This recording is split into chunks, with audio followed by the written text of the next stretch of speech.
They told me you were experienced in harsh waters, James said, as he pointed out the pearls of sweat that had formed on my forehead.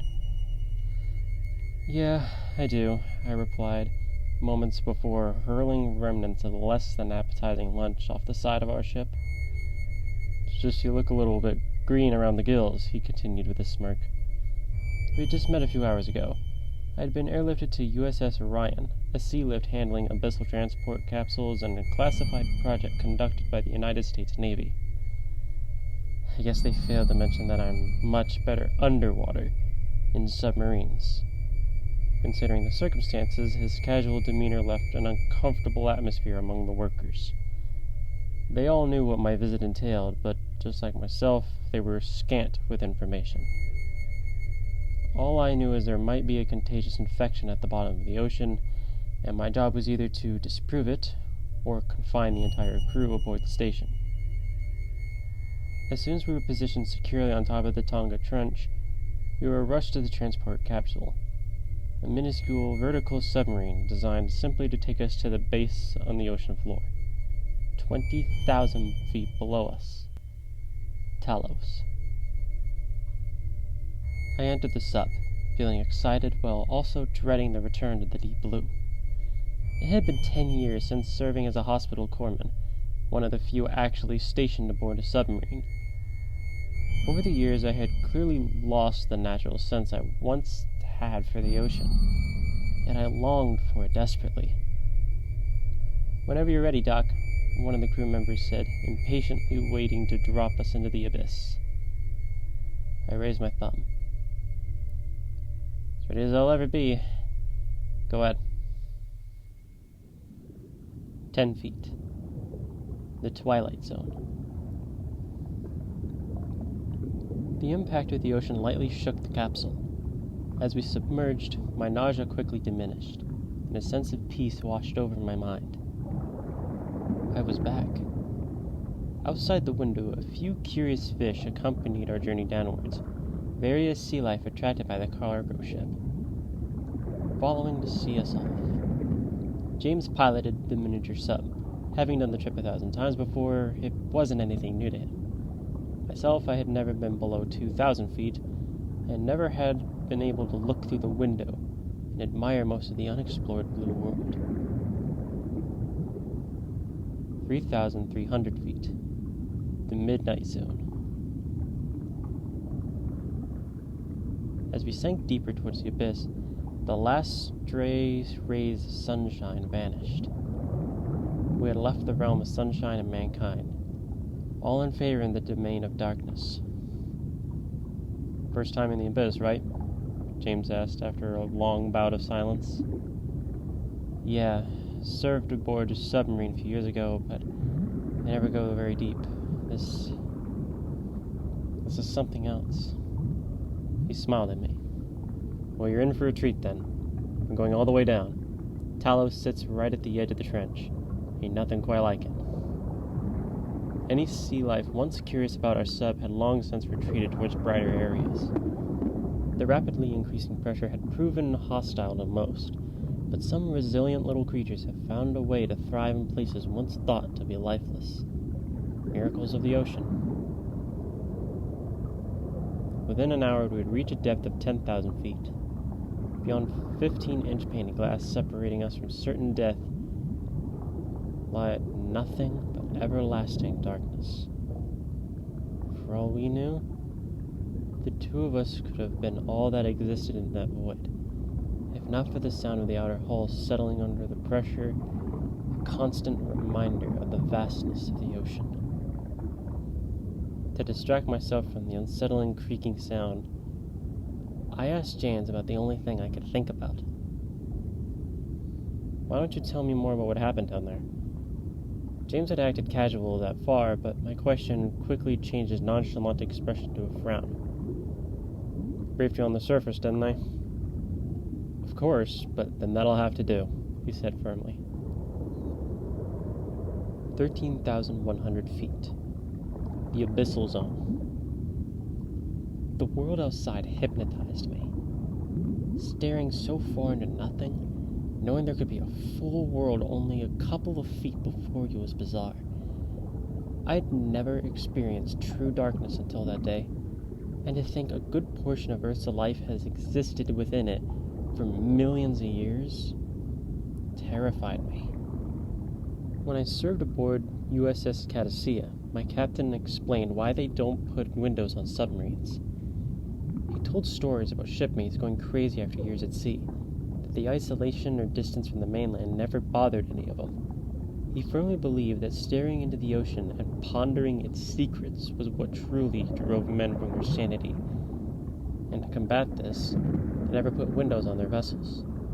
Though it was clearly a tale he made up, seeing what truly lies beyond the surface brought back all these memories. Maybe he was right after all. My sinister thoughts were interrupted by a dim light appearing in the distance. A red dot dancing blissfully up and down, getting close to our little sub. It was a jellyfish. Would you look at that? James said as he pointed at the little creature. So fragile, yet defying the deep sea pressure. Another light joined in.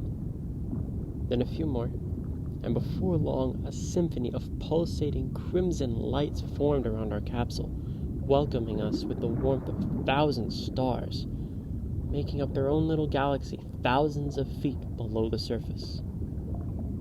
It was the most magnificent thing I have ever seen. A plume of jellyfish happily existing in such hostile conditions. I couldn't help but feel impressed.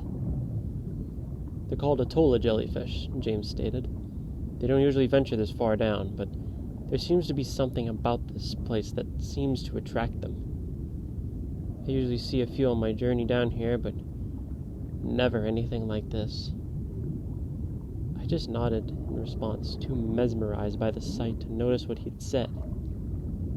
But as quickly as they appeared, they vanished, once more leaving us in absolute darkness. Listen, Doc, I'm sorry about the outburst earlier, James said. I turned towards him, turning my back to the darkness for the first time. It made me feel vulnerable. You gotta understand, this ain't something we usually deal with. Mike, well, I've known him most of my whole life. I know this sucks, believe me. I'm just trying to get as much information as possible, but for all of our sakes, I said. Yeah, well, nothing I could tell you anyways. The airlock has been on lockdown for the past 2 days, and we've been under strict orders not to open it until you deem it safe to do so. I didn't ask any further questions. I'd dealt with contagions ever since leaving the Navy, and 90% of the time they were simple overreactions. 19,700 feet. The ocean basin. For the first time since we left the ship, the radio came to life, emitting a static sound, one that slowly took the shape of a man's voice. James, can you hear me? The voice asked. Loud and clear, Captain. I've got our man from the CDC with me as well, and we're about ready to dock. Great. The crew's getting impatient and The radio started breaking up. Damn, the radio's... Dock is Section 9, don't... Shut off completely. Welcome to the Abyssal Zone, James said. The radio's been acting strange lately. Imagine giving us state-of-the-art station, but comms from the last millennium. Through the window, we could see a massive dome lit up by hundreds of lights. 3 paths stretched from its center, each lit up by different colors, making sectors A, B, and C. There was something else that lit up by the station's light. At first, just obscure figures, leaving shadows in the sand. But as we got closer, I realized they were fish.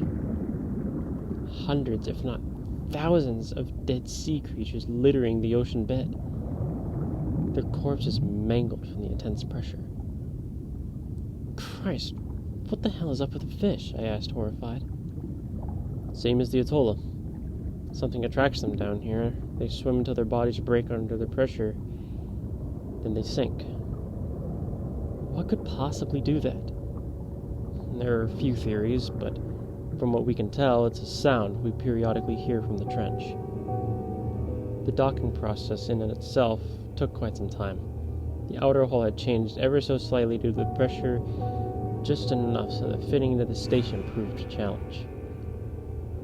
As the doors finally opened, I stumbled outside the capsule, greeted by 3 of the crew members aboard.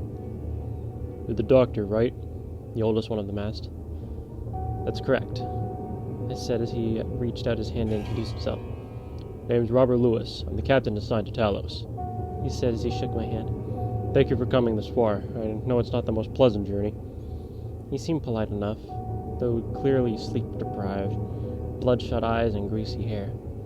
"This is Jennifer Burke, one of our biologists, and that's Henry Gale, our technician," he said.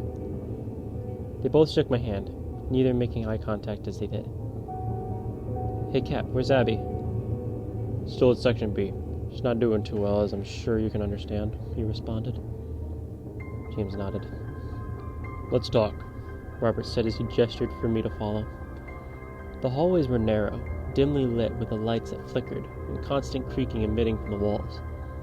It looked disproportionate considering how large I'd seen from the outside, and as a rather tall guy, I had to crouch to keep my head from knocking into the ceiling.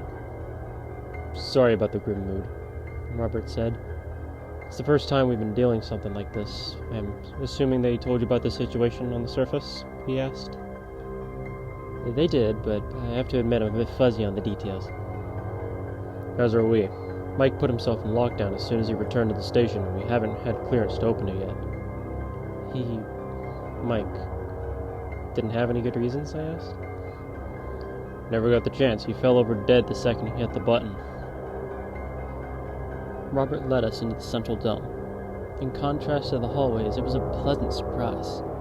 A large living space filled with furniture and personal effects. Had I not known better, I could have believed we were still on the surface. "Mike discovered some microorganisms down in the trench. A new type of parasite," he said.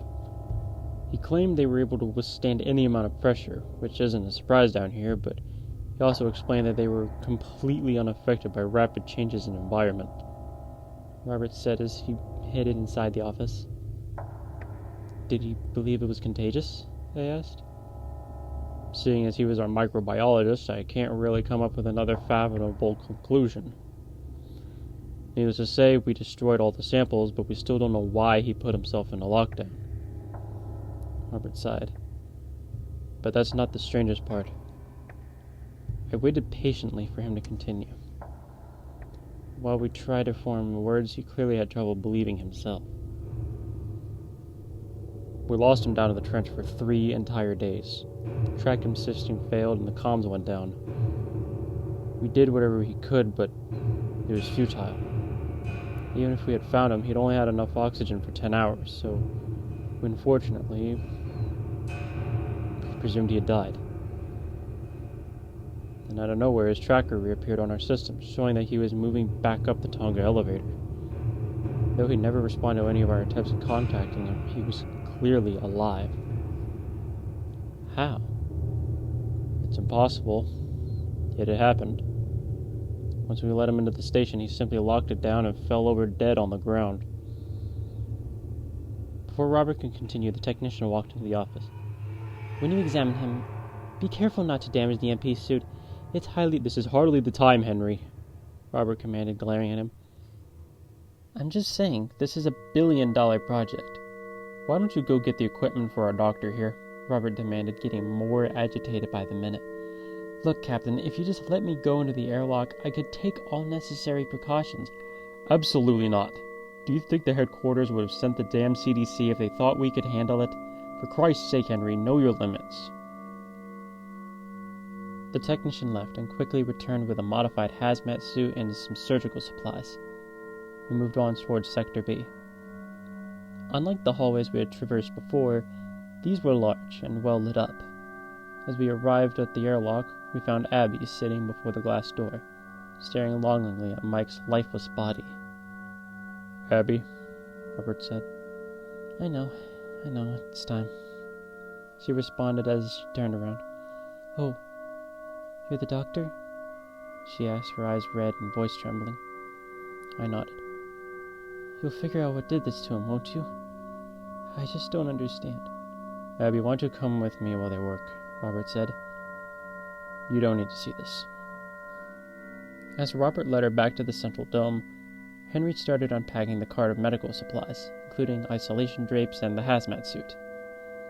Alright, I'm going to guide you through this. No need to mess up a perfectly good EPM suit, Henry said. What does EPM mean anyway? I asked. Exoskeletal pressure modulator, Henry said as if it was the most obvious thing in the world. James and Jennifer helped me seal the hazmat suit while Henry hung up the isolation drapes. I stepped through. While Jennifer entered a code behind me to open the airlock, my ears popped as they sealed the door behind me. Both the drapes and airlock were transparent, meaning they could observe everything I did, in addition to a mounted camera on my shoulder for a closer view, displayed on a monitor on the other side. Just by the control panel, Mike lay dead, wearing a massive black suit, looking more like a robotic piece of machinery than diver's gear. There were several cables and hooks hanging from the ceiling, and just turning him over was a massive task. He weighed about half a ton wearing the suit. His face was as pale as the sheet, with thin streaks of blood pouring out from each available orifice. Eyes were red from conjunctival bleeding, completely ridding them of any white. I'm ready, I said. Alright, the first thing you'll need to do is to simply inspect the suit. Look for any breaches in the integrity. It shouldn't be possible, but in the unlikely event that something broke through, a self-healing mesh should have formed. It looks kind of gray. I looked over every inch of his suit, from top to bottom. There! His feet! Henry yelled. Sure enough, there was a patch of gray that stood out from the matte black metal covering the rest of him. Something actually perforated his suit, Henry said, surprised. I got closer, giving them a better view on the monitor. Clearly the puncture wasn't what killed him, though. I had to agree with that assessment. Any breach not sealed off within a nanosecond would completely crush him.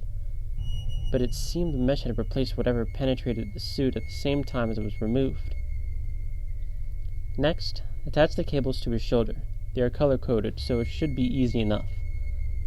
I attached the cables as instructed, which caused the suit to light up and start unhinging. The front of the suit opened up, revealing Mike's completely mangled body. What the hell? James asked. That's not pressure damage, Henry responded. Mike's ribs were broken outwards, though they had not been torn apart from his flesh. His chest seems to have expanded to almost twice its normal size. I continued to remove the helmet, pulling it off his head. I looked into his eyes for a brief moment, baffled as to what could have caused his internal organs to suddenly, essentially explode. For the briefest of moments, it seemed like his eyes moved to meet my gaze. Did you see that? No one said a word. We all just stared at Mike, waiting for something to happen. His eyes moved again, darting in random directions as he started gargling and violently contracting his chest. Oh God, he's still alive? Jennifer asked. He opened his mouth, letting thousands of massive worms pour onto the floor. They immediately crawled in every direction, up the walls, onto the ceiling, desperately searching for a way out. Mike continued to spew out more slimy worms. His mouth tore open in the process, leaving his jaw completely unhinged before falling off. Once all the worms seemed to have exited his corpse, his chest tore open, revealing even larger worms. It quickly became apparent that all his organs had been consumed, replaced with the disgusting creatures. Some of them started clinging to my suit. I swatted them in panic. None of the others knew what to do, and they could only stare at me, flailing around. As the worms touched each other, their flesh temporarily fused, forming longer versions of themselves, growing in size and breaking off again. They wrapped around my arms and legs. I begged for someone to come help me, but what could they do? Hang in there, Henry yelled as he fumbled with the panel for the airlock. Within seconds, a few small taps emerged from the ceiling, spewing what I could only assume was liquid nitrogen. Whatever it was, the worms froze in place, freezing to the point where I could break them into tiny pieces. It only took a moment, but all the worms had been killed off, and though my suit had been partially protecting me from the cold, I collapsed and exhausted, shivering onto the ground. "Get me the fuck out of here," I demanded, knowing fully well they couldn't do that until they had dealt with the infestation. Robert had just returned to see the commotion was about, and upon seeing what remained of Mike lying torn to pieces on the ground, he stopped in his tracks. After a minute of catching my breath, I got some sense back. With some morbid sense of humor and functioning on autopilot, I turned towards Henry. "Sorry, but the suit isn't going to be salvaged. We're checking the whole fucking airlock as soon as I get out of here." Henry turned to Robert, pleading for him to make me reconsider, despite what we'd all just witnessed, but Robert took my side. After removing the recording unit from the EPM suit, I packed the entire thing into an easily ejectable container, while making sure that no worms remained on my suit. All I took was a small sample of frozen worm packed in a vacuum container. I exited the airlock and handed the sample over to Jennifer. She had prepared the previous parasites brought back with Mike. I told her to get everything ready so I could determine what we were dealing with. Robert started the procedure of ejecting the airlock's contents, including what remained of Mike in the EPM suit, Henry pouting the whole time. James hadn't moved an inch since he had fed. It just turned sickly pale, as if he just realized the severity of the situation. "You have to tell him, Captain," he said quietly after a few minutes. "Tell me what?" I asked, getting out of the hazmat suit. Robert took a deep breath, mulling over his options. "You're right." "Tell me what?" I repeated. "The real reason why we're stationed down here." To be continued.